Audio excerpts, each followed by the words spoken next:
All right, guys, so sadly I'm not going to be talking about Harry Potter or Stranger Things, but I am going to talk about feelings and relationships. So yay! Bet you would be surprised of that from a therapist, so I'll try to make it fun though. So I want to talk about what gets in the way of our relationships with God, our relationships with one another. And I think that these last several years with the pandemic, that's been very clear of, how much we need one another. And so I want to talk about how our strength as people come from our weakness, that our most painful circumstances are where God shows up to strengthen us. When we're in a time of need, it allows us to see Him. And moving in toward this, the more aware we are of our weakness, the more God can reveal His power through us. And this makes it clear that the power, that anything that we're bringing to the table comes from God and not ourselves. So I want to talk about one of my favorite passages. It's in 2 Corinthians 12, 1-10. In this passage, Paul talks about some sort of affliction. Doesn't go into detail, whether it's physical, emotional, relational, but it's clear that this affliction, this thorn in his side, in his flesh, is causing him great pain. And so I just want to know, what are some thorns in your flesh that you have that maybe we think interrupt our ability to relate to one another, our willingness to go toward God. God wants this relationship with us, but what are these thorns that are barriers for us? And how do we attempt to cope with these on our own? Through distraction, maybe emotional eating, such as cereal, like we've been talking about before, other substances, Netflix binging, excessive work or perfectionism.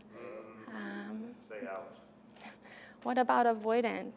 Emotional avoidance of blaming ourselves or others, shame, conflict with one another, and anger or resentment or loss of faith in God. Different people have talked tonight, this morning about how we all desire to be in relationship with God, but what gets in the way? That God wants this relationship with us, and He can use all the things about us to pursue that. And so in this passage, Paul calls out to God 3 times, begging for healing. And God's answer is, "My grace is sufficient for you, for my power is made perfect in weakness." Oof, right? And Paul goes on to say, "Therefore I will boast all the more gladly of my weaknesses, so that the power of Christ may rest upon me." So he's saying that God strengthens us for the path ahead and increases our confidence and trust in Him.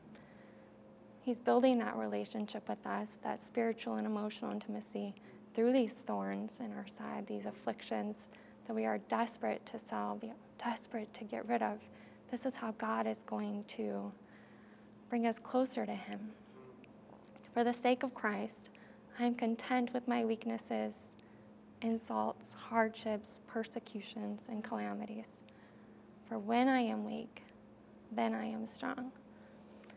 So I read this passage over and over, and it sounds great, but what?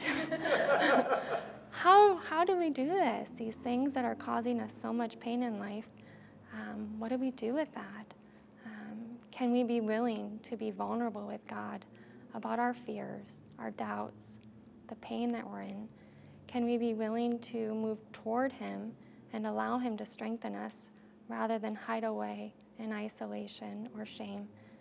And can we be willing to acknowledge any areas of our lives that we are attempting to manage through our own pride or stubbornness or attempt to control?